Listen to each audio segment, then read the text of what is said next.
Good morning, I'm Brian Reagan. This is Tyler Kelly. And we welcome you to Mornings with Brian and Tyler. Go fix your other tab. You're welcome. Today we are in Proverbs chapter 10, verses 24 and 25. Tyler? What the wicked dread will come upon them, but the desire of the righteous will be granted. When the tempest passes, the wicked are no more, but the righteous are established forever. All right.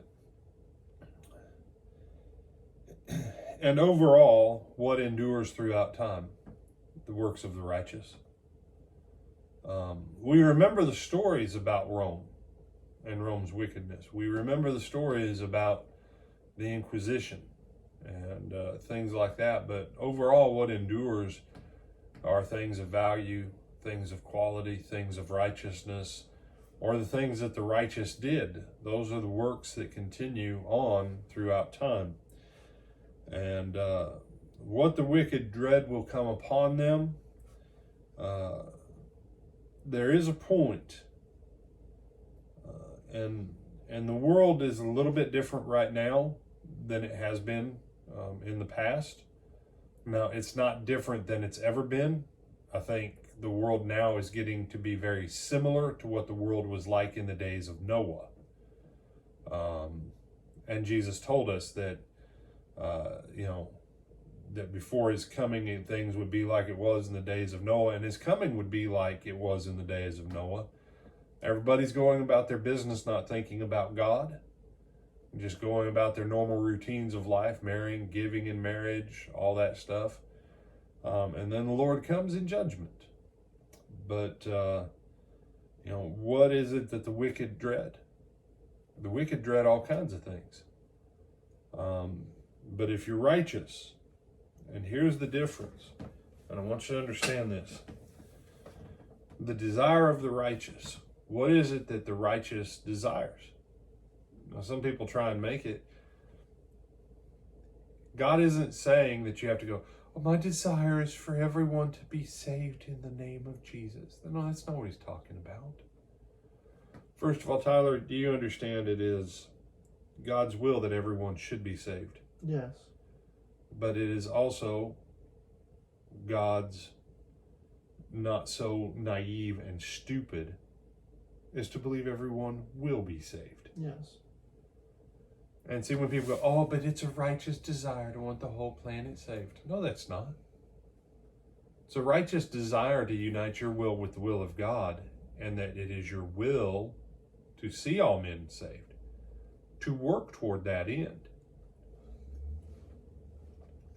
But what if your desire as a righteous person is to have a nice house that's paid for, on land that's paid for, with money to cover your taxes until 50 years after you're dead, to leave an inheritance for your grandchildren? Well, that's a righteous desire. And so righteous desires isn't about just, I want everyone to love each other with the love of Jesus in loving love. Is that really your desire, or are you just saying that? I don't know about you, Tyler. The number of things I have heard come out of people's mouths as Christians over the years, that they want to say what they think sounds righteous, but in their heart, is that what they really want? And have you ever heard stuff like that? Yes, sir. Now, why can't they get it? Because that's all they've grown up hearing is the soft sell, soft serve Jesus. Okay. But now let's go to Mark 11. You don't have to turn there. Mark 11, 22 through 24. Jesus said, have faith in God. He says, whatsoever things you say that you believe in your heart, if you say to this mountain, be thou removed, be thou cast into the sea, it shall come to pass. So therefore, whatsoever things you say that you believe in your heart, if you believe that you receive whatsoever things you say, you shall have them. You can say all this stuff that sounds good and makes it sound all holy and righteous, but that's the point of the word desire there. A dread is a heart-based desire of fear. A righteous desire is a heart-based want that it comes from a place of goodness whether for yourself or for someone else. And so, as you think about the desire of your heart, what is it you desire? Now, what is it that everybody at church will go, oh, they're so pious?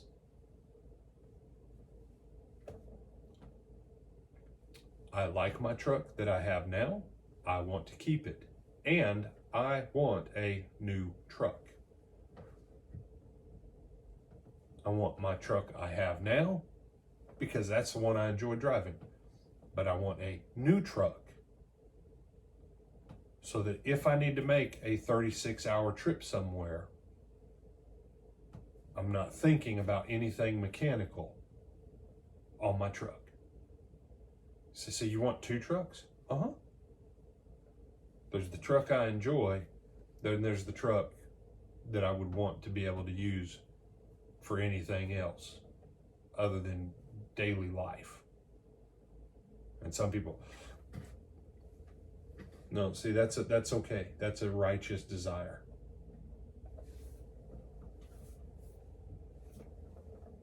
You got to get out of thinking about what you've been taught about Christian faith, that frankly, most of it's wrong. And it's time to get back into the Word and start learning what it actually does say. You have some other thoughts? No, sir. Do you have any thoughts on it?